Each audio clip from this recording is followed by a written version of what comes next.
भारत के गौरव के प्रतीक उपराष्ट्रपति माननीय श्री जगदीश धनखड़, उनका त्याग पत्र आश्चर्य में डालने वाला है और यह नहीं होना चाहिए। उपराष्ट्रपति के भीतर आत्मबल है, आत्मतेज है, आत्मज्ञान है, आत्मशक्ति है, आत्मबोध है और भारतीय सांस्कृतिक अवधारणा में निहित उनके उद्देश्य हैं। वे संकल्पवान व्यक्तित्व हैं, उनके भीतर तर्क शक्ति है, उनके पास अनुभवों का पुंज रहा है। विधिज्ञ होने के नाते उन्होंने अदालतों के प्रत्येक क्रियात्मक भाव को, दृष्टि को निकट से देखा था। उच्च न्यायालय की क्या स्थिति है, न्यायाधीशों की क्या प्रवृत्ति है, क्या स्वभाव है, वे आत्मपरक हैं या समष्टि परक, वे संस्कृति परक हैं या अन्य धाराओं में विश्लेषित व्यक्तित्व। मेरी समझ में श्रीमान जगदीश धनखड़ राष्ट्र चेतना, राष्ट्र प्रवाह के प्रतीक पुरुष हैं। भारत के प्रथम राष्ट्रपति डॉक्टर राजेंद्र प्रसाद के भीतर जो संस्कार थे, वे संस्कार उल्लसित हुआ करते थे, किंतु उनके स्वभाव में नम्रता थी और सारा परिवेश स्वातंत्र संघर्ष का वस्तुपरक स्थिति में उनको हृदयंगम था। इस नाते व्यवस्था में बहुत अधिक हस्तक्षेप चाहते हुए भी नहीं कर पाए थे। जब जो जवाहरलाल नेहरू जैसा विदेशी संस्कृति और धारा में बहने वाला, पलने वाला, चलने वाला और गुलामी की भावना से ओतप्रोत ऐसा व्यक्तित्व प्रधानमंत्री हुआ था, उसमें विवशता डॉक्टर राजेंद्र प्रसाद की थी। हिंदू कोड बिल के निर्माण के फलस्वरूप डॉक्टर राजेंद्र प्रसाद पूरी तरह असहमत थे और जो विष बीज जवाहरलाल ने डाला वह अन्य पंथों के लिए वरदान साबित हुआ। लेकिन हिंदू कोड बिल के जरिए जो विष बीज रोपा गया था, उसका परिणाम आज की स्थिति में सामने है। लेकिन धन्य है देवियां, धन्य है माताएं कि हिंदू कोड बिल बहुत अंशों तक सार्थक नहीं हो सका। उनका उद्देश्य था, क्योंकि वो समाजवादी धारा के थे, साम्यवादी सोच के थे, वह विदेशी सोच के थे, विदेशी धारा में उनका पालन हुआ था।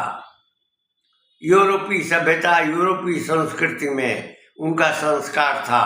वो ये चाहते थे कि भारत में जब हिंदू कोड बिल लागू होगा तो प्रत्येक परिवार की नारी अपनी जमीन के लिए, अपने अधिकार के लिए न्यायालयों में जाएगी, संघर्ष करेगी। लेकिन भारत का परिवेश उसको स्वीकार नहीं कर सका। व्यवहारिक रूप में, बहुत आंशिक रूप में जो लोभी और लालची नारियां थीं, पत्नियों के रूप में थीं, पतियों के बहकावे में उन्होंने दावेदारी की थी, कतिपय वो भी, लेकिन भारतीय परिवेश में आज भी सफल नहीं हो पाया। बहुतेरे दावे किए जाते हैं, लेकिन हिंदू कोड बिल को छिन्न भिन्न करने का कारक डॉक्टर राजेंद्र प्रसाद के संस्कार थे। कहा यह भी जाता है कि विजय लक्ष्मी पंडित कुछ आधुनिक महिलाओं के साथ उनकी पत्नी के घर गई थी, उनको समझाने के लिए, समझाने बुझाने के लिए। डॉक्टर राजेंद्र प्रसाद की पत्नी ने यह कहा था कि तोहन लोगन हमरे देश के, देशवा के विलायत बनावल चाहतारू, ई ना हुई। विलायत तो बनाना ही चाहते थे। नेहरू चाहते थे विलायत बनाना, विजय लक्ष्मी चाहती थी विलायत बनाना, क्योंकि अंग्रेजों के दलाल के बेटे तो थे, दलाली की प्रकृति थी। और अगर आप बुरा मत मानिए तो गांधी भी दलाल थे अंग्रेजों के। महात्मा का चोला ओढ़ करके कानून के दायरे में ला करके उनको बहुत सम्मानित किया गया। लेकिन समय और काल किसी को छोड़ता नहीं है, नंगा कर देता है, इतिहास नंगा करता है। जो कथाएं कहानियां निसंदेह श्रीयुत उपराष्ट्रपति जगदीश धनखड़, डॉक्टर राजेंद्र प्रसाद की जीवंत भावना के प्रतीक हैं। अंतर इतना ही है कि उनमें वाणी का उच्छल प्रवाह है और डॉक्टर राजेंद्र प्रसाद के भीतर पृष्ठभूमि थी, इसलिए मर्यादा के अंतर्गत वे अस्वीकार करते थे। लेकिन भारतीय संस्कृति के, भारतीय साधना के, भारतीय धारा के, भारतीय चिंतन के वो अग्रदूत थे। उनका पालन पोषण भी जीरादेई में हुआ था, जहाँ जमींदार थे। उनके भाई, बड़े भाई महेंद्र के पास पूरी जमींदारी का दायित्व था। मैं इसलिए कह रहा हूं कि जब पौहारी महाराज को जमीन लेनी थी, उस कालखंड में डॉक्टर राजेंद्र प्रसाद कारागार में निरुद्ध थे और राजेंद्र प्रसाद से अनुमति के लिए, पत्र पर हस्ताक्षर के लिए हमारे गांव के ही स्वर्गीय सुदर्शन पांडे जो प्रबंधक थे उस व्यवस्था के, पौहारी महाराज के, वो गए थे और डॉक्टर राजेंद्र प्रसाद ने यहाँ तक कहा था कि क्या आवश्यकता थी, बड़े भैया हैं, उन्हीं के आधार पर सारी कार्यवाही की जाती। डॉक्टर राजेंद्र प्रसाद भारतीय संस्कृति के पुरोधा थे, भारतीय चिंतन धारा में प्रवीण व्यक्तित्व थे। अंतर श्रीयुत उपराष्ट्रपति जगदीश धनखड़ जी में इतना ही है कि वह बेबाक बोलते हैं, निर्विवाद टिप्पणी करते हैं। चाहे न्यायालय हो, न्यायाधीश हो, अन्यायाधीशों की स्थिति को हमने 75 वर्षों में देखा है, या गुलामी का ही प्रतीक रहा है।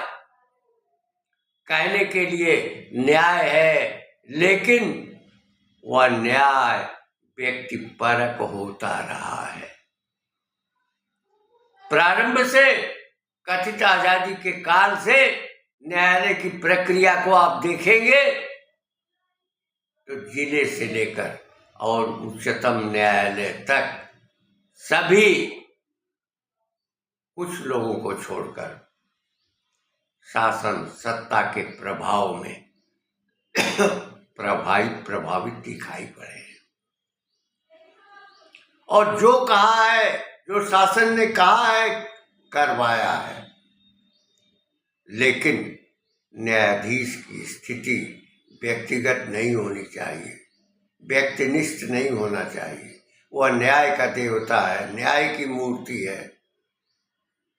पेशवा माधवराव 13 वर्ष की आयु में थे जब दायित्व मिला था और 28 वर्ष की अवस्था में क्षय रोग के कारण वे मृत्यु के निकट थे। लेकिन जब अंगीठी ताप रहे थे तो उस कालखंड में सेनापति आया और सेनापति के सामने उन्होंने कुछ पत्र अंगीठी में जलाते हुए जलाना शुरू किया। सेनापति ने कहा कि सरकार ये बहुत मूल्यवान चीज है, आप मत जलाइए। उसी में से एक पत्र सेनापति के हाथ में दे दिया और जब उसने पढ़ा तो मुंह उसका पीला पड़ गया, क्योंकि उसी का पत्र था 15 वर्ष पूर्व का जो निजाम को लिखा गया था कि समय अच्छा है, पेशवा गिरफ्तार होगा, सत्ता निजाम के हाथ में आएगी। इस सब पर पेशवा माधवराव ने यह कहा था कि मंत्री नीरस है, सेनापति बहुत तुम वीर हो, पराक्रमी हो, लेकिन तो किसी भी क्षण अपने हित में विश्वासघात कर सकते हो। और जो न्यायाधीश है वो न्यायाधीश व्यक्तिनिष्ठ होकर के निर्णय करता है, समष्टिगत निर्णय उसका नहीं होता।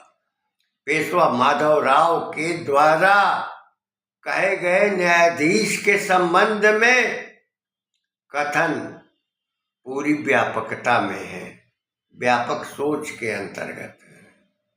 न्यायाधीश को क्या करना चाहिए, क्या नहीं करना चाहिए, किस दिशा में निर्णय करना चाहिए, पक्षपात नहीं होना चाहिए, अपने विचार नहीं लादना चाहिए।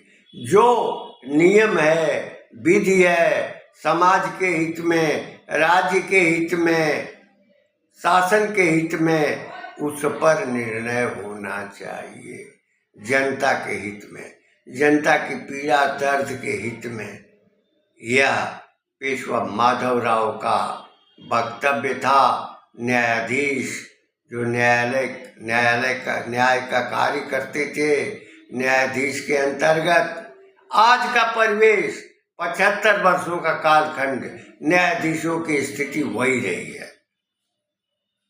बहुत सारे पोस्ट आते हैं, न्यायाधीश अपने हित, अपनी साधना, अपने लोभ, अपने लाभ में बिके हुए नजर आए हैं। कुछ ऐसे ही अवशिष्ट न्यायाधीश रहे हैं जिन्होंने मानदंड कायम किया है।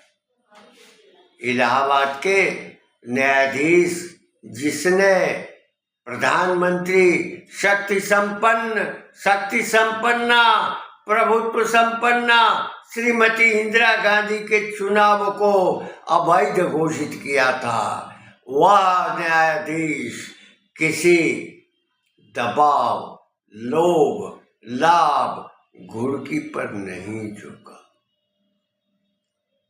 एस.एन. श्रीवास्तव भी उच्च न्यायालय इलाहाबाद के न्यायाधीश थे जिन्होंने मुसलमानों को बहुसंख्यक की कोर्ट में निर्णय दिया कि अल्पसंख्यक नहीं है। जहाँ 5% की आबादी होती है वहीं पर ये लागू हो सकता है।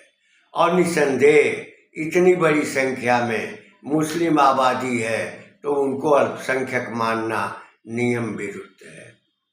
लेकिन 75 वर्षों के कालखंड में न्यायालय अपनी गरिमा, अपने महत्व को गिरा चुका है। जसवंत वर्मा का उल्लेख तो सामने आ गया, लेकिन ऐसे बहुतेरे जसवंत वर्मा हैं जिन्होंने लोभ प्रलोभ के भीतर निर्णय दिया है, शासन से प्रभावित होकर निर्णय दिया है। श्रीयुत उपराष्ट्रपति महामहिम जगदीश धनखड़ एक ओजस्वी, तेजस्वी, यशस्वी उपराष्ट्रपति हैं। उनका त्याग पत्र दुखद है, पीड़ादायक है। उन्हें अपना समय व्यतीत करना चाहिए। मैं तो यह अपेक्षा करूंगा भारत के राष्ट्रपति के पद पर उनकी पुनर्स्थापना के संबंध में चिंतन किया जाए। वे राष्ट्रभाव के प्रेरक हैं, राष्ट्रभाव के सिंचक हैं, राष्ट्रभाव का भाव में अपना जीवन जीने वाले व्यक्तित्व हैं। बहुत कालखंड के बाद उपराष्ट्रपति ऐसा व्यक्तित्व आया है जो साहसी समाज का है, साहसी संस्कार का है, साहसी परिवेश का है और साहस पूर्वक जिसने अपने जीवन में निर्णय लिया है। जब वो राज्यपाल थे तो उनका निर्णय भी बहुत ही अटूट रहा। इस प्रकार जब हम विचार करते हैं, मंथन करते हैं, तो महामहिम जगदीश धनखड़ के चरित्र, उनके आचरण, उनकी कार्यशीलता, कार्यनिष्ठा, राष्ट्र के प्रति, देश के प्रति, संस्कृति के प्रति देदीप्यमान है और उन्हें त्याग पत्र वापस लेना चाहिए। प्रधानमंत्री जो एक सक्षम व्यक्तित्व हैं, भारत को नई ऊंचाई पर ले जा रहे हैं, भारत के गौरव का श्रीवर्धन कर रहे हैं, उसमें उनके आशीर्वाद की आवश्यकता है। जो संघ का उद्देश्य भी है, संघ की दृष्टि भी है, जिसमें उनको संस्कार मिला है, जिससे उनके भीतर कर्म करने की और समस्याओं से जूझने की शक्ति मिली है। एक स्वयंसेवक के रूप में, एक प्रचारक के रूप में दायित्व का उन्होंने निर्वहन किया और तदनंतर वे भारतीय जनता पार्टी में शामिल हुए। नेतृत्व मिला गुजरात का, बहुत कुछ उनको अनुभव मिला, वेदना मिली, तड़प मिली, परेशानियां मिली, यातनाएं मिली और विरोधियों के जो सत्तासीन व्यक्ति थे उनके द्वारा अनगिनत वेदनाएं, कठिनाइयां और तड़प भी मिली, लेकिन वे अपने निश्चय पर अडिग रहे। उसी प्रकार महामहिम उपराष्ट्रपति जगदीश धनखड़ जी के भीतर वही चेतना है, चेतना का प्रवाह है, उसमें संयम है और साथ ही उसमें निर्णय करने की क्षमता है। वे राज्यसभा में उचित उत्तर भी देते हैं। जो गलत है, गलत कहने में उनको हिचक नहीं है, जो सही है उनकी प्रशंसा करने में वे कभी पीछे नहीं हटे। मैं तो अनजाना व्यक्ति हूँ, मुझे राजनीति से कोई संबंध नहीं है, लेकिन सत्ता के शीर्ष पर बैठे हुए व्यक्ति के मूल्यांकन का स्वभाव अपने शिक्षण काल से, अपने प्राध्यापन काल से, अपने प्रशासनिक काल से मेरे भीतर रहा है। इतिहास का मैं छात्र हूँ, हिंदी और संस्कृत का संस्कार मेरे भीतर है। अतीत को हमने जाना है, अतीत के परिवेश को हमने पहचाना है, अतीत से वर्तमान को जीने का प्रयास किया है। निसंदेह महामहिम जगदीश धनखड़ जी की आवश्यकता है उस पद पर विराजमानता के लिए, और राष्ट्र के हित में यह उचित होगा। यह दुखद क्षण है। कई चैनलों के माध्यम से हमें यह ज्ञात हुआ, मुझे तो आश्चर्य सा लगा कि ऐसा निश्चेष्ट क्रियाशील व्यक्ति इतना जल्दी पराभव का अनुभव कैसे कर सकता, जिसने जीवन में कभी पराभव देखा नहीं, कभी परासित विचार व्यक्त किया नहीं, जिसने न्यायालय में भी अपनी बातें रखी। जीवन का प्रत्येक अनुभव, न्याय क्षेत्र का या संसद का, सत्ता क्षेत्र का, जिसने जीवन में अनुभव किया हो, सत्ता संचालन किया हो, अधिवक्ता के दायित्व का निर्वहन किया हो, जिसने न्यायाधीशों की प्रकृति और प्रवृत्ति का अध्ययन किया हो, परिस्थिति जन्य स्थितियों को देखा हो, किस प्रकार से प्रभावित होने की स्थिति न्यायाधीशों की रही है, उनका इतना बड़ा लंबा जीवन उसमें बीता है। अनुभवों के पुंज हैं, वाणी के वो तानाशाह हैं, उनकी वाणी में अद्भुत पराक्रम का भाव है, ओज है, तप है। उनकी पारिवारिक पृष्ठभूमि प्रशासन के दायित्व की दिशा में सदैव रही है। उसी की अनुकृति में, उसी की स्मृति में आज भी उपराष्ट्रपति के पद पर आसीन होते हुए राज्यसभा के सभापति के दायित्व के निर्वहन में उनके व्यक्तित्व, उनके चरित्र, उनके कृतित्व और उनके स्वभाव से पूरा समाज, पूरा देश अवगत हो चुका है। जहाँ भी हो, निसंदेह वे अपना त्याग पत्र वापस लें और सतत जागरूकता पूर्वक राष्ट्र सेवा और भारत माता की वंदना, भारत माता की सेवा में तब तक अर्पित रहें जब तक वे इस धरातल पर जीवित हैं। निर्गमन तक राष्ट्र सेवा, देशभक्ति का भाव जो उनके भीतर प्रवाहित है, प्रवाहमय रहा है, वो हमेशा बहता रहे। मेरी यही कामना है। मैं यह भी चाहता हूँ कि अपना त्याग पत्र वापस लें और सतत जिस प्रकार निर्भीकता पूर्वक कार्य करते रहे हैं वैसे ही करें। ये जो विरोधी दल हैं, जिनके भीतर समाजवादी सोच है, साम्यवादी सोच है, जिनके भीतर उच्छृंखलता है, जिन्होंने देश का बहुत नाश किया है, विभाजन किया है, जिसने संस्कारों को नष्ट किया है, जिसने भारतीय प्रकृति, भारतीय संस्कृति को वेदना से युक्त किया है, पीड़ा पहुंचाई है, प्रत्येक जन को वेदना पहुंचाई है, वे तो आलोचना करेंगे ही, और आलोचना पर विचार नहीं करना चाहिए। पुनः श्रद्धेय महामहिम श्री जगदीश धनखड़ जी उपराष्ट्रपति भारत और सभापति राज्यसभा का अभिनंदन करते हुए मैं पुनः अपील करता हूँ कि अपना त्याग पत्र वापस लें और इसी प्रकार भारत माता की सेवा में तब तक आसीन रहें जब तक उनकी क्षमता विद्यमान रहे।